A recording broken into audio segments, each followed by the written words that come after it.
Chief justice رہے، قاضی القضات رہے، اور جب آپ فیصلہ فرما دیتے تھے پھر اس کے اندر کوئی گنجائش نہیں رہتی تھی۔ یہ ہماری عدالتیں تھوڑی ہیں شک کا فائدہ دیتے ہوئے وہ بری، شک کا فائدہ لے کے وہ نکل گیا۔ ہاں سیدنا علی مرتضیٰ جب فیصلہ فرما دیتے تھے شک شبہ پھر رہتا ہی نہیں تھا۔ تو میرے محترم سامعین، ان کی شہادت کی خبر بھی حضور علیہ الصلوۃ والسلام نے اپنی زندگی میں دے دی۔ ایک دن حضور نے فرمایا، علی سب سے بدبخت دھرتی کا انسان وہ ہوگا جو تیری داڑھی کو خون سے رنگے گا۔ گویا کہ بتا دیا، اشارہ تھا کہ تجھے بھی شہادت کی موت ملے گی۔ ہاں، اور یہ شہادت تو ایک نصیبہ ہے، ایک مقدر ہے۔ اور سیدنا علی مرتضیٰ رضی اللہ تعالیٰ عنہ رمضان المبارک کے اندر شہید ہوئے۔ فجر کی نماز پڑھنے کے لیے آپ روزے سے ہیں، فجر کی نماز پڑھنے کے لیے کوفہ کی جامع مسجد میں تشریف لا رہے ہیں۔ حضرت حسن بھی پیچھے پیچھے آ رہے ہیں، اور سیدنا علی مرتضیٰ جب چلتے تھے الصلاۃ الصلاۃ آواز لگاتے تھے، لوگوں نماز کا وقت ہے، ہر چیز چھوڑو اور نماز کے لیے آؤ، اور خود آ کر مسجد میں امامت فرماتے تھے۔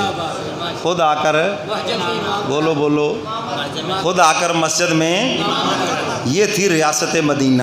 یہ کیا تھی؟ اللہ کرے کہ ہمارے بھی بن جائے ریاست مدینہ۔ چلو ہمارے شیر نے نعرہ تو لگایا ہے تو ہم تو بھائی اس کو بھی قبول کرتے ہیں، لیکن اس کے لیے 3 سال ہو گئے، کوئی عملی قدم بھی تو اٹھاؤ۔ خالی نعرے سے تو بات نہیں چلے گی نا، کوئی عملی قدم بھی تو دکھاؤ نا، ورنہ تو پھر ایسی بات رہ جائے گی، یہ تو جھوٹا نعرہ ہی رہ جائے گا۔ تو میرے محترم سامعین، سیدنا علی مرتضیٰ الصلاۃ الصلاۃ پکار رہے ہیں، آگے آگے چلے آ رہے ہیں، اور ابن ملجم ملعون جو چھپ کے بیٹھا تھا تلوار لے کر، حضرت حسن فرماتے ہیں میں پیچھے دیکھ رہا تھا، ایک دم تلوار چمکی اور میں نے دیکھا کہ ابا حضور کے سر کے اوپر لگی، اور سیدنا علی مرتضیٰ کے دماغ کے اندر وہ گھس گئی تلوار اور آپ زمین کے اوپر گر گئے۔ حضرت حسن فرماتے ہیں میں دوڑا، ابن ملجم کو اور صحابہ نے پکڑ لیا، میں نے ابا کو پکڑا، پوچھا کون ہے میرا قاتل، کس نے میرے اوپر تلوار چلائی؟ بتایا، فرمایا سنو اسے کچھ نہ کہنا، اگر میں بچ گیا تو خود ہی انتقام لے لوں گا، اور اگر میری شہادت اللہ کے ہاں مقصود ہے تو فرمایا کہ پھر صرف اس کو میرے بدلے قتل کرنا اور کچھ نہ کرنا۔ تو میرے محترم سامعین، سیدنا علی مرتضیٰ رضی اللہ تعالیٰ عنہ اسی زخم کی وجہ سے شہید ہو گئے، روزے کی حالت کے اندر، رمضان المبارک کے بابرکت مہینے کے اندر، اور سیدنا علی مرتضیٰ نے اسی زخمی حالت میں اپنے بیٹے حضرت حسن کو ولی عہد مقرر کیا، خلیفہ مقرر کیا، اور حضرت حسن رضی اللہ تعالیٰ عنہ سیدنا علی مرتضیٰ کی شہادت کے بعد 6 مہینے تک خلیفہ رہے۔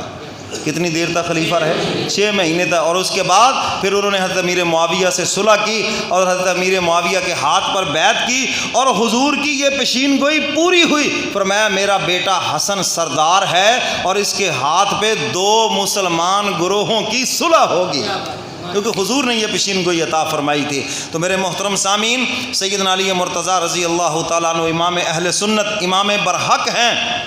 آپ کی 9 شادیاں ہیں۔ کتنی شادیاں ہیں؟ پہلی شادی، پہلا نکاح سیدہ فاطمہ الزہرا سے ہوا، اور سیدہ فاطمہ کی زندگی میں آپ نے اور کوئی نکاح نہیں کیا، اور جب سیدہ فاطمہ کا آخری وقت آیا تو سیدہ فاطمہ نے بھی عرض کیا تھا علی ساری زندگی میرے جسم پر کسی کی نگاہ نہیں پڑی، جب میں فوت ہو جاؤں تو رات کی تاریکی میں میرا جنازہ اٹھانا تاکہ میرے کپڑا کفن کے اوپر بھی کسی غیر محرم کی نظر نہ پڑ جائے۔ اللہ ہماری بیٹیوں کو بھی فاطمہ جیسا حیا نصیب فرما دے۔ اور سیدنا علی مرتضیٰ نے سیدہ فاطمہ الزہرا کے جنازے کے اوپر یہ کہا تھا، فاطمہ تجھ سے تیرا مجازی خدا خوش ہے، اللہ کی رحمت سے امید ہے کہ تیرا حقیقی خدا بھی تجھ سے خوش ہوگا۔ اور سیدہ فاطمہ الزہرا جب آئیں گی نا پلسرات کے اوپر حکم ہوگا نگاہیں نیچی کر لو، نبی کی بیٹی آ گئی ہے۔ تو میرے محترم سامعین، سیدنا علی مرتضیٰ کی 9 شادیاں تھیں، بعد میں آپ نے ایک وقت میں 4 شادیاں رکھی ہیں۔ تو جو علی کا ماننے والا ہوگا وہ توڑے جڑی جرت ہے، ڈرپوک بزدل قوم ہے جو کبھی اس کام کے لیے دعا بھی نہیں کروانے آئی ہے، کرنا کیا ہے تم نے عملاً۔ تو بہرحال سیدنا علی مرتضیٰ کے 27 بچے تھے۔ کتنے بچے تھے؟ جن میں 11 لڑکے ہیں اور 16 لڑکیاں ہیں۔ لڑکے کتنے ہیں اور لڑکیاں کتنی ہیں؟ کل کتنے ہیں؟ بولو بولو، کل کتنے ہیں؟ کوئی اجنبی تو نہیں لگ رہا ہیں، وہ ریاست مدینہ وہ اصلی تھی، آج تو نعرے لگنے ہیں بچے 2 ہی اچھے جی تو 27 بچے ہیں، جن میں سے 11 بیٹے ہیں آپ کے، اور سیدہ فاطمہ الزہرا کے بطن سے 4 بچے ہیں، 2 بیٹے ہیں 2 بیٹیاں ہیں۔ 2 بیٹے، ایک حضرت حسن اور دوسرے حضرت حسین۔ حضرت حسین بھی شہید ہیں، حضرت حسن بھی شہید ہیں۔ حضرت حسن کو بھی زہر دیا گیا، مگر افسوس ان کی شہادت کا کوئی ذکر ہی نہیں کرتا۔ تو میرے محترم سامعین، یہ ہیں سیدنا علی مرتضیٰ رضی اللہ تعالیٰ عنہ، جو میرے محبوب کے داماد ہیں۔ اور اگلی بات بھی آپ کو بتا دوں، حضرت عمر فاروق کے یہ سسر ہیں۔ عمر فاروق کے کیا ہیں؟ ان کی ایک بیٹی حضرت عمر کے نکاح کے اندر ہے، یہ حضرت عمر کے سسر بھی ہیں۔ ہائے، اگر آج کوئی حضرت علی کے سسر کو گالیاں نکالے تو کوئی اچھا انسان ہوگا؟ وہ برا انسان ہے دھرتی کا، وہ علی کا بھی دشمن ہے، وہ صحابہ کا بھی دشمن ہے۔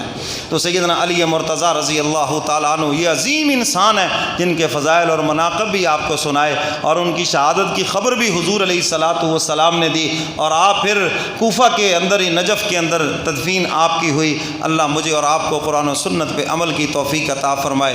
وآخر دعوانا ان الحمد للہ رب العالمین۔